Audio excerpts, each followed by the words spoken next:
Pisces, hi! Welcome to Mr. Queen PH. At ito ang part 2 ng reading ninyo for December 2025. This is your kaperahan. Ayan, magpo-focus tayo sa money, career, finances.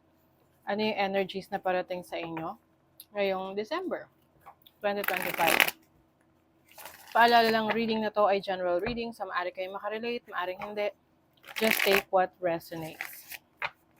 And pa-like, share, subscribe, follow na rin para lagi kayong updated sa ating mga readings.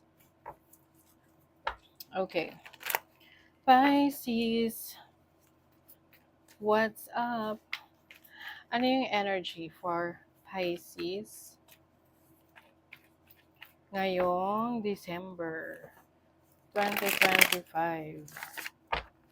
Money, career, finances. Uy! 3 of Swords. Meron ditong disappointment. Nako tingnan natin mamaya. Your challenge is the 4 of Wands. This is about family or celebration. I think meron kayong ine-expect ngayong December na maaring hindi nyo makukuha. Of course, hindi naman para sa lahat, but there's a possibility. Yung bang tipong ine-expect mo ikaw yung mapopromote, tapos hindi bala. Your opportunity is the Ace of Wands. Oh, merong new beginnings. Alam nyo, Pisces, lagi nyo iisipin na yes, meron tayong mga plano sa buhay, mga gusto natin mangyari, pero there are greater plans para sa atin, si God. Huh? So, I feel like there is a redirection sa buhay mo. Whatever this is na magdi-disappoint or madi-disappoint ka, it is a redirection sa bagong oportunidad. Your blessing is the moon, or your instinct, your intuition, your emotions. Yan yung blessing sa'yo. Maaring merong revelation I feel like there is a blessing in disguise na parating. Na akala mo, ito ay hindi maganda or hindi makakabuti sa'yo, pero in the end, you realize na, kaya pala nangyari yon. 'Di ba? Minsan nakaka-experience tayo ng mga challenges, pagsubok, o disappointments, only to find out na kaya pala yun nangyari, na kung hindi pala yun nangyari, hindi natin ma-experience yung blessing. 'Di ba? So ito, true to life. Example, meron ako napanood before, nung pandemic, nawalan sila ng trabaho, as in mag-asawa sila. Nawalan sila ng trabaho, so problema sila doon kasi talagang hindi nila expected yun Wala na silang source of income. So, ang nangyari is, napilitan silang maghanap ng ibang pagkakaperahan. So, nag-business sila. Nagsimula sila ng isang maliit na negosyo. And eventually, wala pang 1 year, naging very successful yung business na yon. Dumami yung income nila, sobra-sobra pa kumpara sa dati nilang kinikita. 'Di ba? So pag inisip mo, yes, devastating or disappointing yung pagkakawalan ng trabaho. Pero yun kasi yung paraan ng universe na sabihin sa'yo na, uy, get out of your comfort zone. Maraming opportunity dyan. Explore ka, 'di ba? Ganon. So that's what I'm seeing for you ngayong December. May explore ka. O, 'di ba? Speaking of exploration, Knight of Wands, so clarify niya si Three of Swords.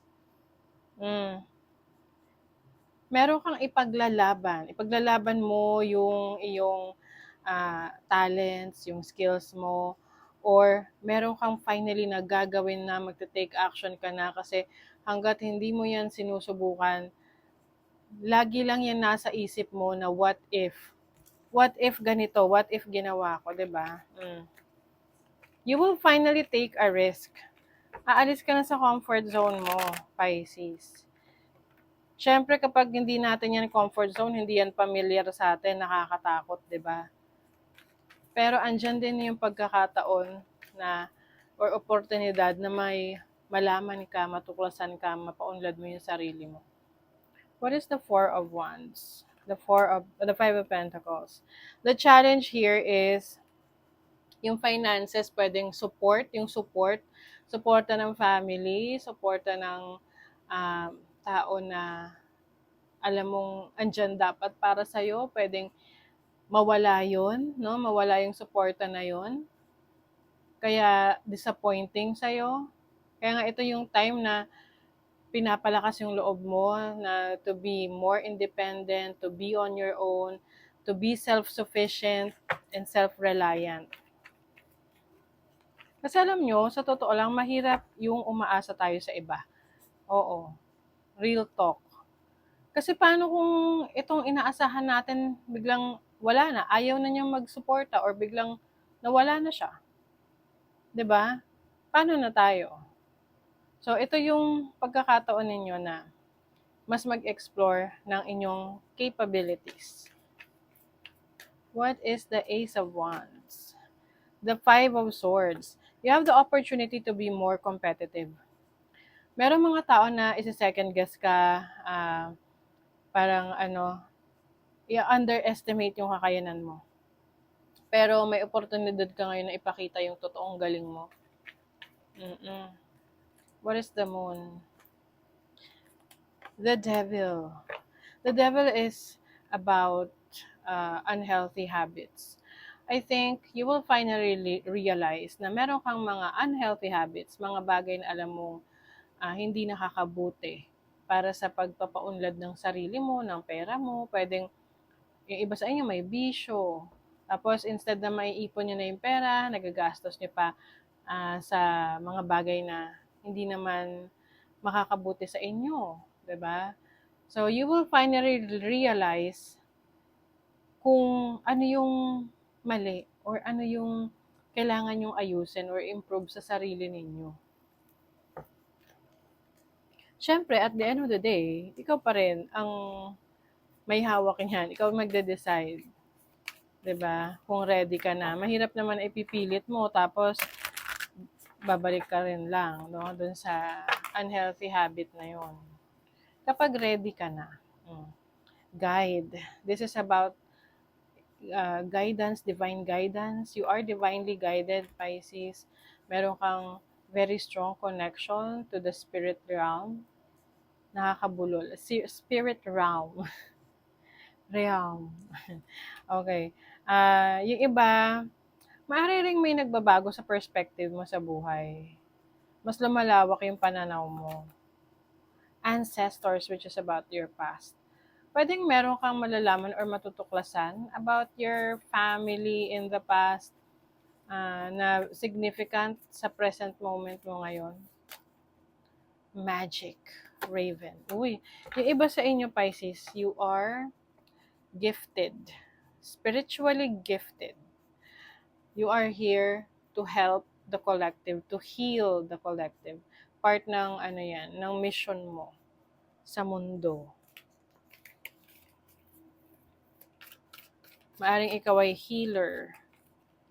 You can also be like, may gusto kang i-pursue. Like, for example, tarot reading, astrology, anything esoteric, ganyan. Merong rewards, may recognition. Ikaw ay kikilalanin. May happiness. And then, two-faced friend. Ito, mag-ingat ka dito sa doble karang kaibigan mo, ha? Nakakala mo kaibigan, pag nakatalikod ka, ang daming hindi magagandang sinasabi tungkol sa'yo. Pwede kasing may inggit dito, no? Dahil you are being recognized ngayon, may mga taong ina-acknowledge yung galing mo, abilities mo, and also you are happy. Whether you are in a relationship or not, masaya ka na. Okay, let's see. Mahirap yung ganyang kaibigan, no? Two-faced. Nakakainis yung ganyan. Kasi mas maigi pa yung totoo sa harap mo na may sinasabi. Kung ano may sinasabi niya sa harap mo, ganun din pag nakatalikod ka. Yun ang totoong kaibigan. Your success is now at hand. Allow the abundance to flow to you effortlessly. See, nasa mga kamay mo na daw ngayon yung abundance. Hayaan mo yang mag-flow. You are going to be successful. The power to heal the earth is within you. Ito yung sinasabi ko, 'di ba? Na maaaring yung iba sa inyo, Pisces, alam niyo ang Pisces kasi natural healer 'yan. You are here for uh, a purpose. May mission. Oo. To heal the world, to be part of those na tumutulong sa awakening ng iba. Okay? So that is your reading, Pisces. Thank you so much. See you again.